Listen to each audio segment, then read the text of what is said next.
Le 16 janvier 1971 a été décidé, en Conseil des ministres, le classement de la Montagnette parmi les sites pittoresques à protéger. Aujourd'hui, îlot calcaire de 4000 hectares, dominant la plaine du Rhône, entre Avignon et Tarascon, au nord des Alpilles, la Montagnette constitue plus que jamais un précieux poumon vert, en sursis, au milieu des riches terres alluviales dévolues à la culture intensive, aux infrastructures de transport et à l'urbanisation. Adair est membre fondateur du comité Terres fertiles des Bouches-du-Rhône, qui porte un constat alarmant sur la disparition des terres agricoles dans le département. Adair a fait le choix, par souci de préserver son indépendance vis-à-vis des collectivités, communes, conseil général, de ne pas faire appel à des fonds publics. Aujourd'hui, pour pouvoir continuer la sauvegarde des espaces naturels et agricoles ou réaliser des projets de vie communautaire, nous avons besoin de votre soutien financier. C'est un petit massif de 4000 hectares qui a été extrêmement abîmé par les hommes, abîmé par des carrières incessantes des années, on va dire 50, 60 jusqu'à les années 80. Et puis ensuite après par un mitage des espaces naturels et agricoles, je dirais même plutôt agricoles. N'oublions pas le développement important de l'agriculture industrielle, particulièrement gourmande en eau et en produits de synthèse issus de la chimie, pesticides et insecticides, particulièrement dangereux pour la santé des hommes. Et puis on a eu malheureusement, c'était en 82, un incendie ravageur puisque les 4000 hectares ont complètement disparu, sont partis en fumée. Donc le but du jeu de l'association, c'est véritablement de maintenir ce poumon vert là où il se situe entre ces différentes agglomérations telles que je l'ai dit, Avignon et Arles, pour que les populations puissent profiter effectivement d'un environnement très protégé et à la fois maintenir une biodiversité pour permettre aux agriculteurs, aux paysans même bio, de pouvoir faire un travail de grande qualité. Moi j'ajouterais que par ces missions, en accord avec ces missions, disons, Adair doit depuis de nombreuses années mener des combats en justice et que ces combats coûtent très cher. De plus, le rapport est déséquilibré entre des communes qui disposent de l'argent du contribuable pour assumer leurs frais juridiques et nous, associations, qui malheureusement ne pouvons bénéficier que des cotisations. Tout à fait. Ou des dons de bienfaiteurs.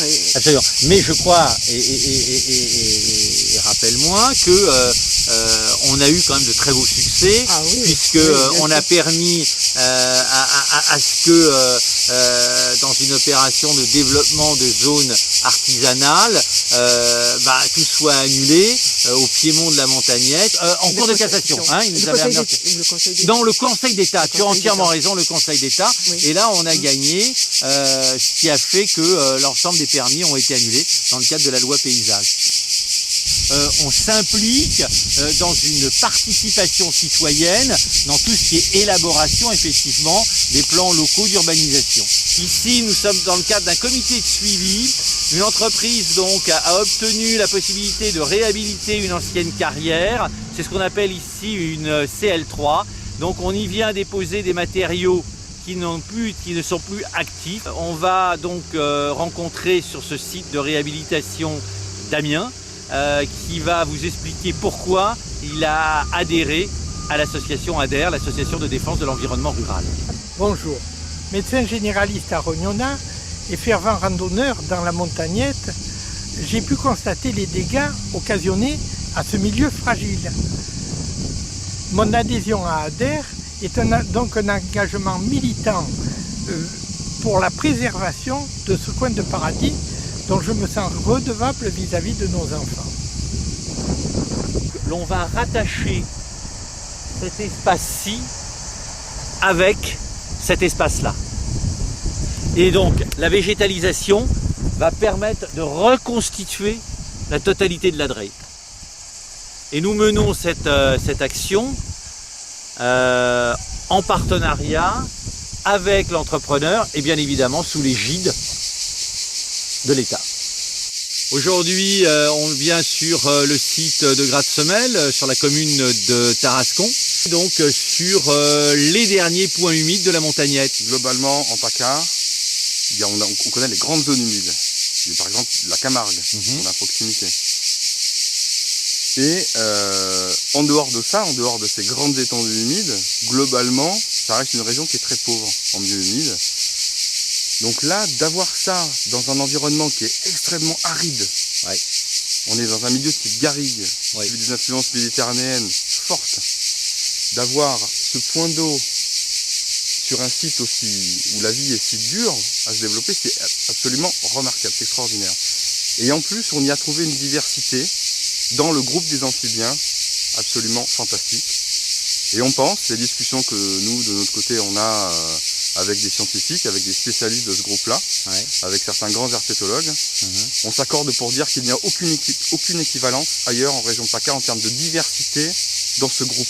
Ici, on a réussi à identifier 7 espèces d'amphibiens. On a chez les anours, qui constituent le groupe des grenouilles et des crapauds, on a la rainette méridionale, on a le crapaud calamite, on a le crapaud commun, on a le pélodite ponctué, on a la grenouille verte, entre guillemets, et on a une espèce absolument remarquable, donc dans ce groupe-là, qui est le pélobate putripède, et qu'on appelle le crapaud à couteau, voilà, qui est muni de petites excroissances cornées à l'arrière de ses pattes postérieures, et qui est vraiment un animal qui est de plus en plus rare partout dans le sud de la France, et notamment encore plus en région PACA. Donc je dirais que là, cette découverte, ça a vraiment fait exploser le site en termes d'intérêt biologique. Et après, chez les urodèles, donc c'est le groupe des tritons et des salamandres, on va pouvoir trouver une espèce qui, elle aussi, est quand même assez rare, qui s'appelle le triton palmé. Et là, on s'est aperçu qu'il y avait une population qui était absolument remarquable en termes de nombre d'individus.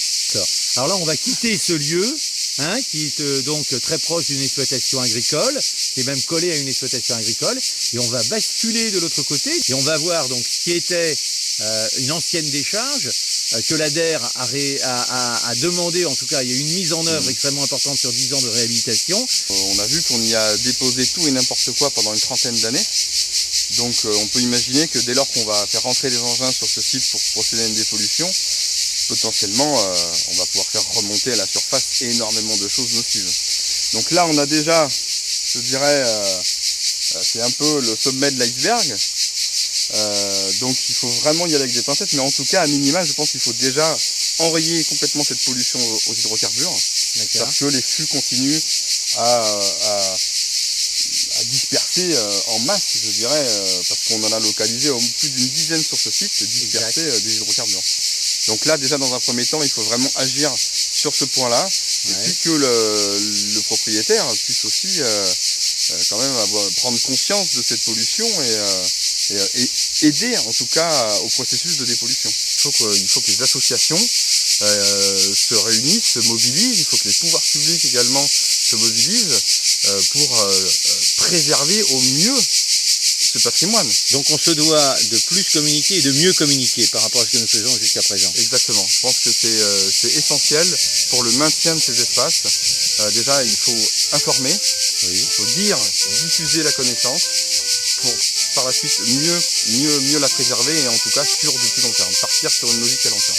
Alors aujourd'hui, arrivé au jardin populaire de Florence Noble, le jardin des femmes, qu'elle a investi il y a maintenant je crois 2 ans, et elle en est la responsable. Ça fait effectivement 2 ans qu'on cultive ce jardin en commun, donc toutes les récoltes sont partagées, le travail est partagé. Et on a eu des difficultés de départ à cause des sangliers, de choses comme ça qu'on a résolues petit à petit. Les lapins, et les lapins également. Après les sangliers et les clôtures qu'on a mises pour les sangliers, on a eu les lapins. Bon, ici on est dans un endroit où on a de l'eau, mais de manière un peu difficile, donc on est vraiment polarisé sur l'économie d'eau. Et notamment, on travaille tout en couverture de sol. Donc il n'y a plus de bêchage, il n'y a plus de sarclage, il n'y a plus de binage, il n'y a plus de travail de la terre. La terre est paillée et couverte sans arrêt avec du broyat de végétal ou de la paille ou de la tonte. Et, pour conserver l'humidité. Voilà, du coup, d'une part, ça conserve l'humidité et d'autre part, ça permet au sol de se faire tout seul, enfin les micro-organismes, les vers de terre, tout ça. Ils se débrouillent tout seuls, sans intervention de notre part. Et ça nous permet de pouvoir planter sans travail de la terre. Donc en fait on écarte la couverture végétale et on met notre plan où on fait une ligne et on met nos semis. Voilà, on n'est effectivement que des femmes, c'est un hasard, enfin je veux dire c'est un hasard, on va dire ça comme ça, et ça se passe très très bien. On a toutes des compétences très différentes, il y en a certaines jardinières qui ont des vraies compétences, qui ont déjà exercé ça, il y en a d'autres qui sont vraiment, qui n'ont aucune culture du jardin.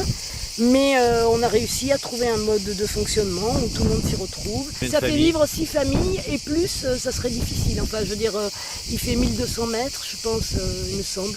Hein, disons qu'un autre jardin populaire, s'il s'ouvre à Graveson ou ailleurs, il nous permettrait de faire des échanges. Voilà. Éventuellement même, on se disait de privilégier un lieu qui soit plus propice au semis, qui demande un arrosage quotidien et une fréquence comme ça que nous, on ne peut pas avoir. En tout cas sur la montagnette, donc puisqu'on est sur la montagnette, les légumes, même quand ils ne sont pas abondants, ils sont d'une grande qualité. Parce que je pense que le manque d'eau, ça joue quand même à la qualité du produit, au goût en tout cas. Bon, bien sûr, on n'a pas d'engrais, on n'a pas de. Tout est bio et naturel. Vous avez un peu de fumier tout de même. On a un peu de fumier, c'est la seule chose qu'on met, mais à terme, on voudrait vraiment remplacer le fumier par du compost, à part que notre production de compost pour l'instant est un peu réduite. Et c'est un endroit aussi où on se retrouve de manière conviviale, on fait des soirées, on fait des anniversaires, de la musique. On joue de la musique, on fait des choses comme ça, c'est un lieu qui est vivant.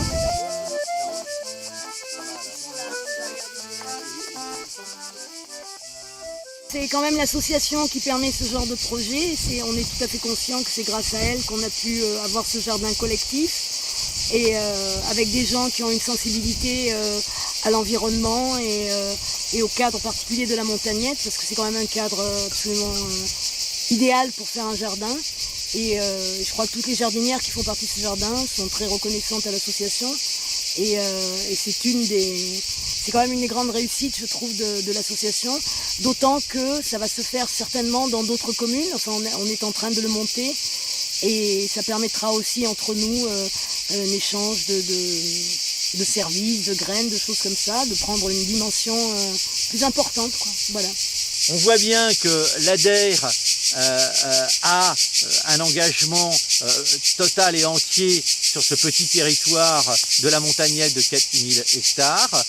Aujourd'hui, la situation économique nous amène effectivement à faire appel au plus grand nombre pour maintenir ce combat qui a pour vocation à offrir aux générations à venir un environnement qui a été préservé et de qualité et permettre aux paysans bio qui travaillent dans ce territoire de la montagnette d'avoir la biodiversité nécessaire au maintien de cette agriculture.